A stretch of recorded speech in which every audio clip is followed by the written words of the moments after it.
name is Joshua Jennifer Espinoza, and this poem is entitled Things Haunt. California is a desert, and I am a woman inside it. The road ahead bends sideways, and I lurch within myself. I'm full of ugly feelings, awful thoughts, bad dreams of doom, and so much love left unspoken. Is Mercury in retrograde, someone asks? Someone answers, no, it's something else like that, though. Something else like that. That should be my name. When you ask me, am I really a woman, a human being, a coherent identity? I'll say no, I'm something else like that, though. A true citizen of planet Earth closes their eyes and says what they are before the mirror. A good person gives and asks for nothing in return. I give and I ask for only one thing. Hear me, hear me, hear me, hear me, hear me. Hear me. Bear the weight of my voice and don't forget. Things haunt. Things exist long after they are killed.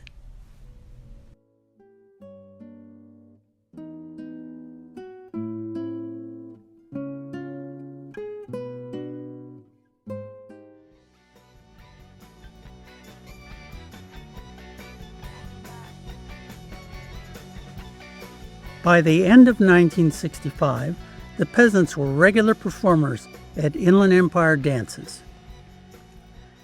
In December 1965, a number of Inland Empire bands donated their services and provided music for a Christmas charity dance, the Surfer Sleigh Ride. Held at the San Bernardino Uptown YMCA, there were 3 Colton bands among the groups playing music for the dance. Representing the hub city were the Bandits, the Germs, and of course, the Peasants. In early 1966, a flyer announced a March Battle of the Bands competition. Countdown USA preliminaries were to take place at the National Guard Armory in Redlands. The MC was DJ John Ravencroft of San Bernardino radio station KMEN. John Ravencroft was an Englishman who took a mid-1960s Riverside band, The Misunderstood, under his wing. He encouraged them to make the move to England to seek fame and fortune.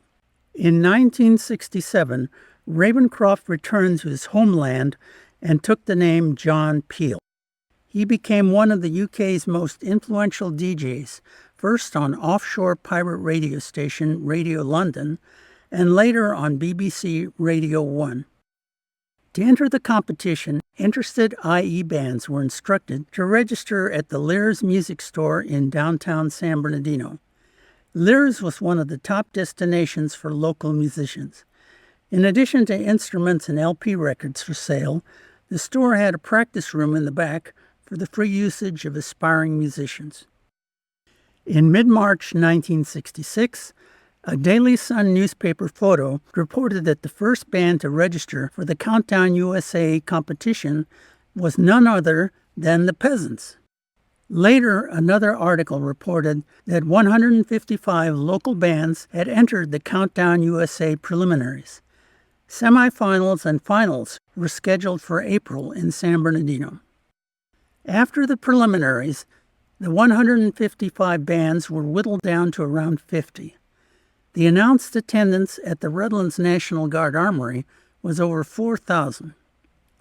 At least 4 Colton bands were among those selected for the IE finals.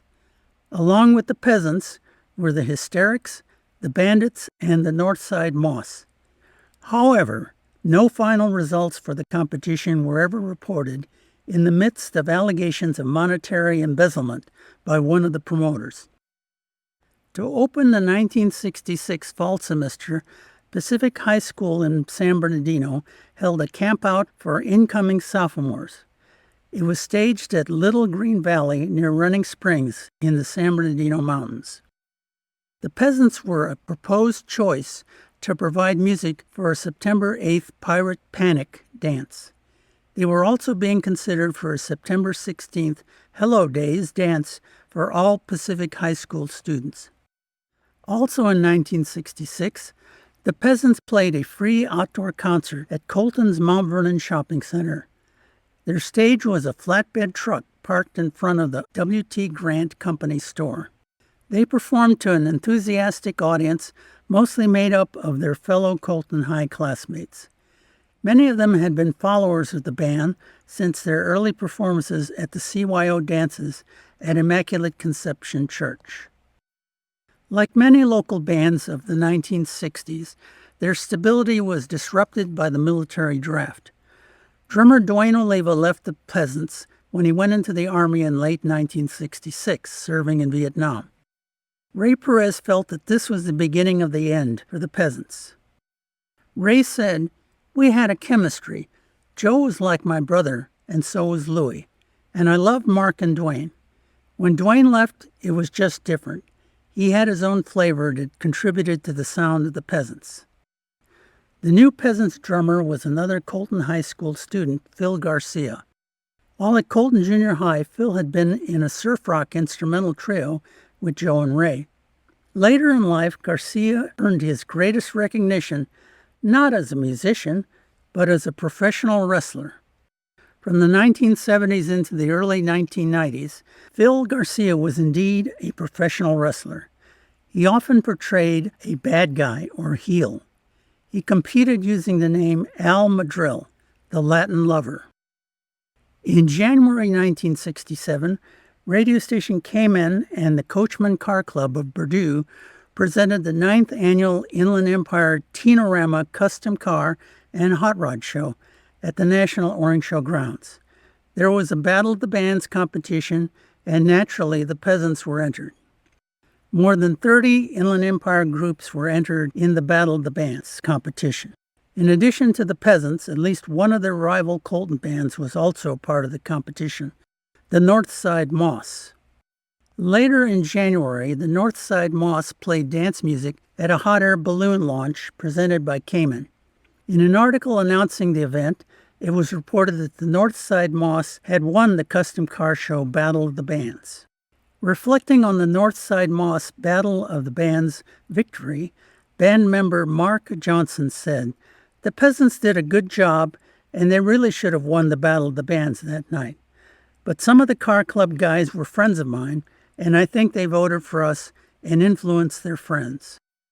But later in 1967, more changes were on the horizon for the Peasants.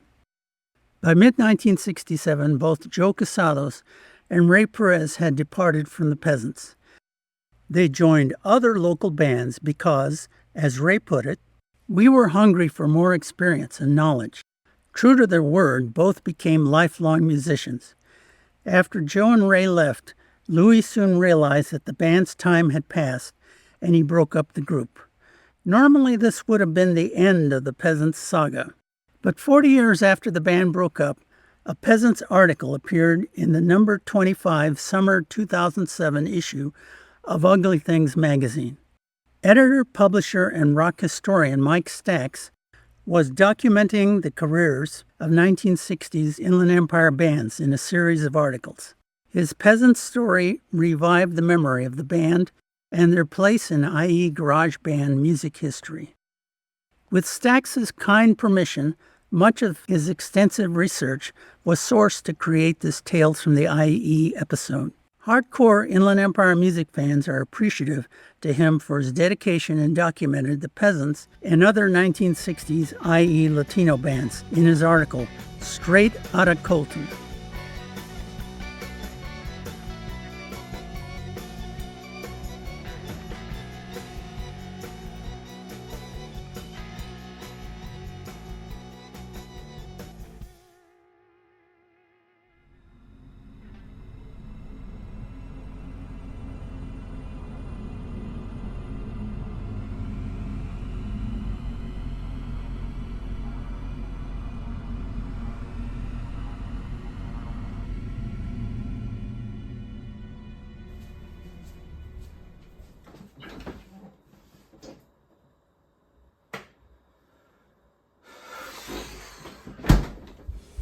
All right.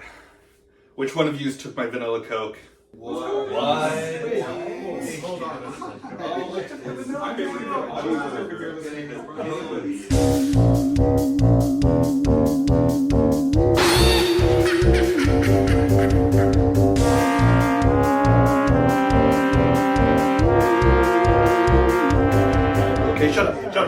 Shut.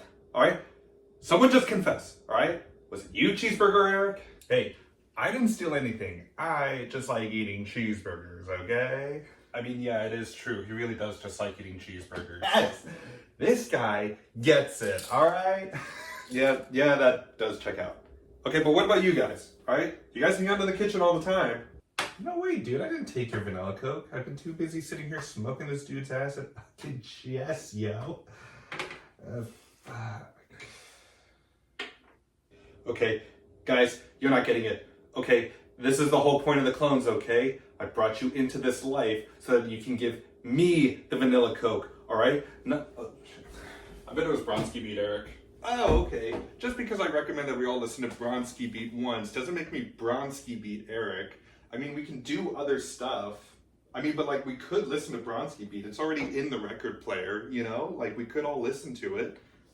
Shit, I really am Bronski Beat Eric. Son of a bitch. I don't care, okay? All I care about is where my GDVC is, okay? It should be in the fridge, like always, but it's not. It's missing. Here, I'll prove it to you, all right? It's not in the fridge. It's not. Oh, shit. Oh, here it is. Oh, boy. Okay, here it is. It was in the door of the fridge behind the mayonnaise. Whew, okay, glad we got that solved, all right? Sorry I accused all of you of stealing my vanilla Coke. We're good? Okay, so now that we've all killed Eric, what should be the first movie that we all watch together? The 1996 film Multiplicity starring Michael Keaton. Yes, dude, yes! Wow.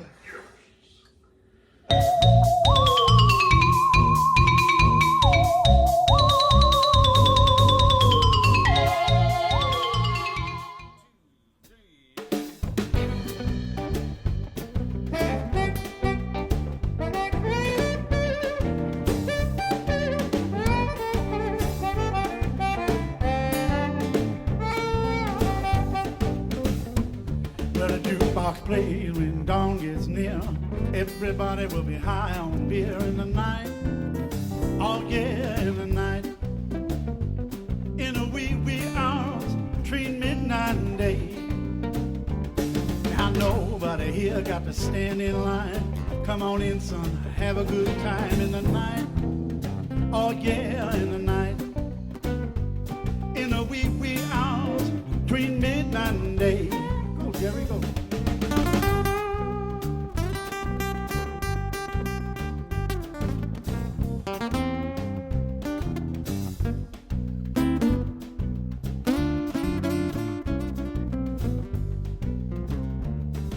Girls out here get real rough.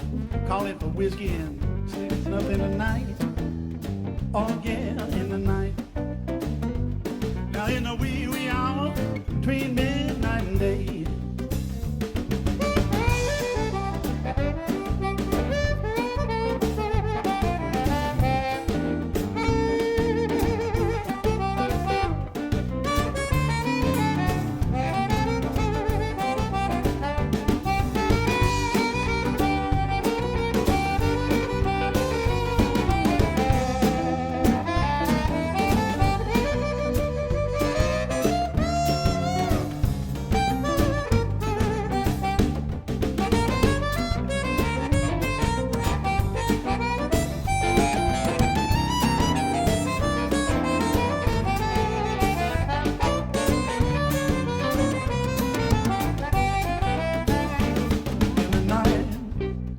Oh yeah, in the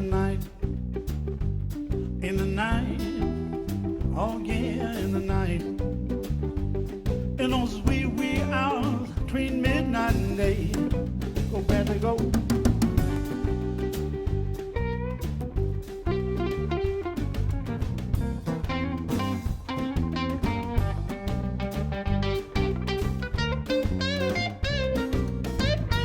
Oh yeah, go.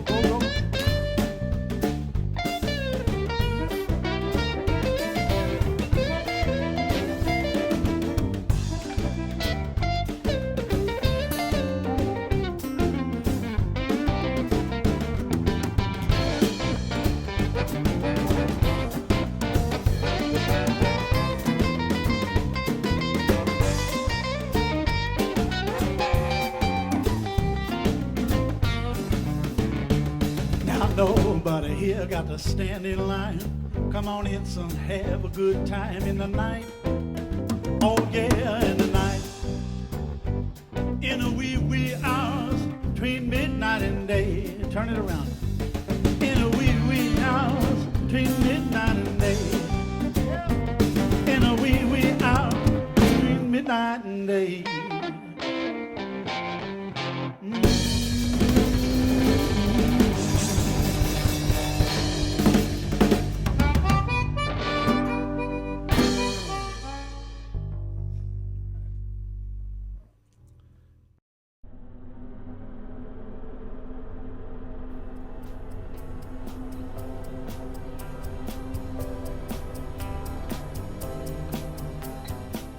Welcome to the Lo-Fi Lounge, and with my favorite librarian, right? With Rebecca. So how you doing, my friend? Things are good.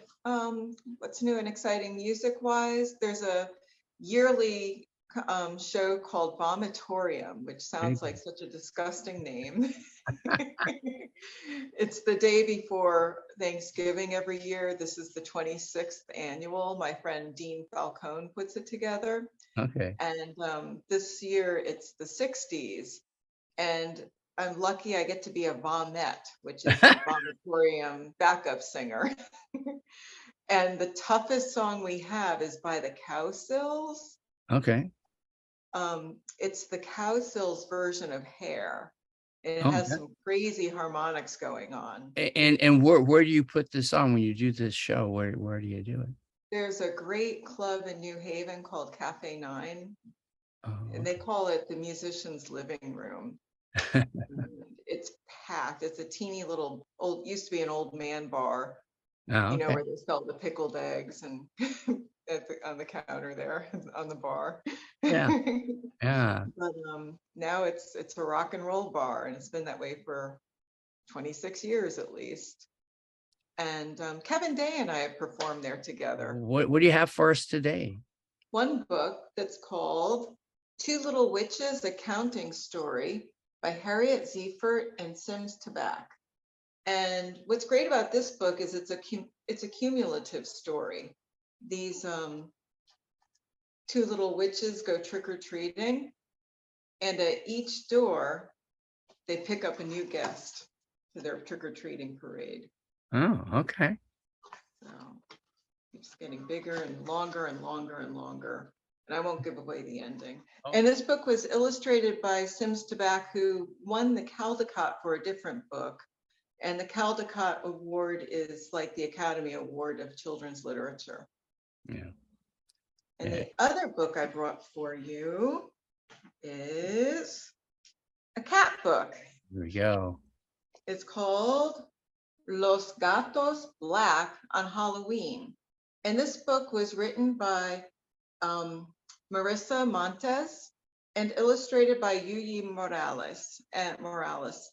And this book won a couple of awards. It won the Caldecott, not the Caldecott. This one won the Pura Belpré Award for outstanding literature that portrays the Latin experience. I guess now it would be Latinx experience. Yeah. And it also won the writing award for Pura Belpré.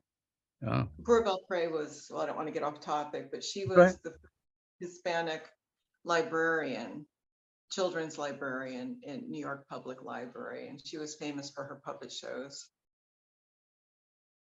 And she wrote some books too. But what I like about this book, it's in Spanish, but it's not about Dia de los Muertos. It's separate. It's Halloween that just happens to be in Spanish. It's also a truly scary book. I'll say most children's books about Halloween aren't all that scary. This one involves graveyards, zombies, oh, wow. Vampires, werewolves. It's truly frightening. Oh, I like it. Yeah, incredible illustrations. And I think some of I'm not an expert, but I know one of the scariest of all time stories to tell is La Llorona. Oh, And yes. that one is also Latinx. That's the wailing woman. Yeah. Anyway, so I recommend this book, Los Gatos Black, on Halloween. And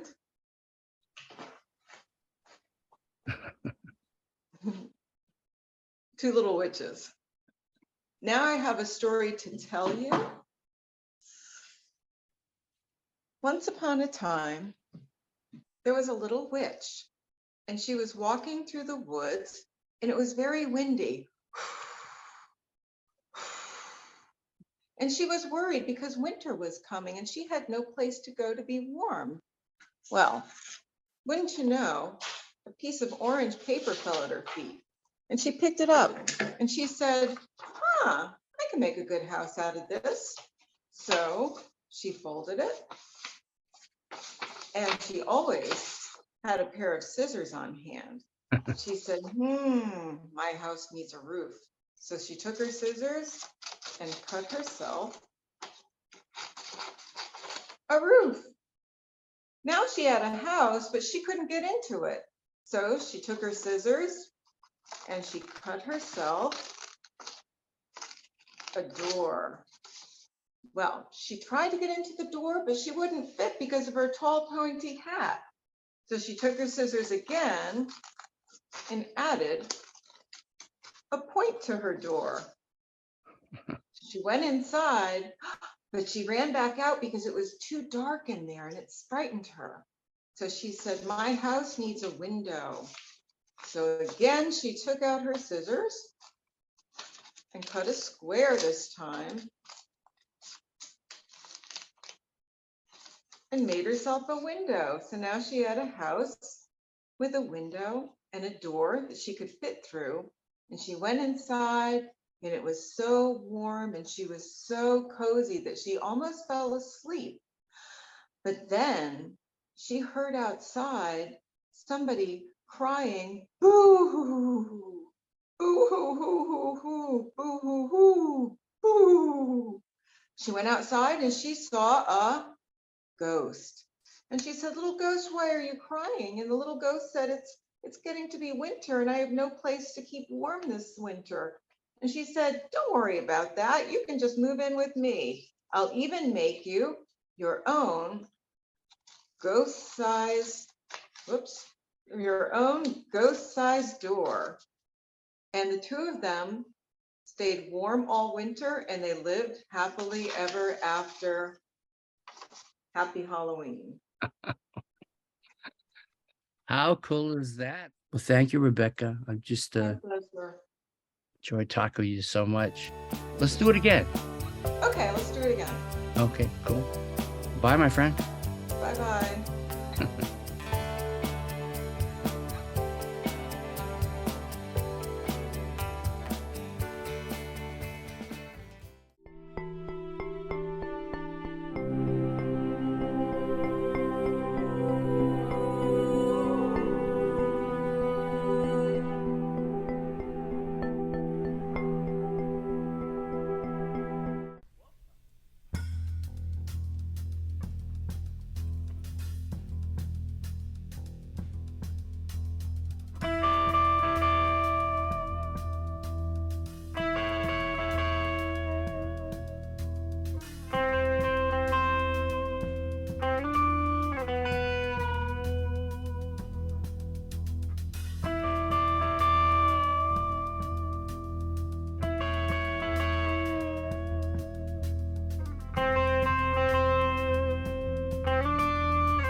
house.